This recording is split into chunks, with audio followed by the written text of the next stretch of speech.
ABC ન્યૂઝમાં આપનું સ્વાગત છે। રાધનપુરના રહેણાંક વિસ્તારમાંથી વન વિભાગ દ્વારા સાપનું સફળતાપૂર્વક રેસ્ક્યુ કરાયું।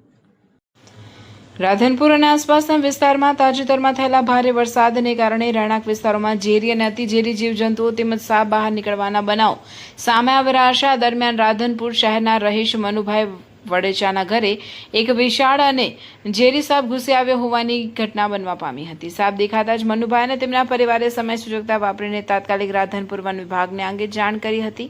ઘટનાની ગંભીરતાને ધ્યાને લઈ વન વિભાગની રેસ્ક્યુ ટીમ ત્વરિત ઘટના સ્થળે પહોંચી હતી। વન કર્મચારીઓએ ભારે જહેમત બાદ સાપનું સફળતાપૂર્વક અને સુરક્ષિત રીતે રેસ્ક્યુ કર્યું હતું। ત્યારબાદ તેને કોઈ પણ નુકસાન પહોંચાડ્યા વગર કુદરતી આવાસમાં મુક્ત કરવામાં આવ્યો હતો। અત્રે નોંધનીય છે કે સામાન્ય બોલચાલમાં મોટા નાગને કિંગ કોબ્રા તરીકે ઓળખવામાં આવતો હોય છે, પરંતુ ગુજરાતના વિસ્તારમાં મુખ્યત્વે સામાન્ય ભારતીય નાગ જોવા મળતા હોય છે।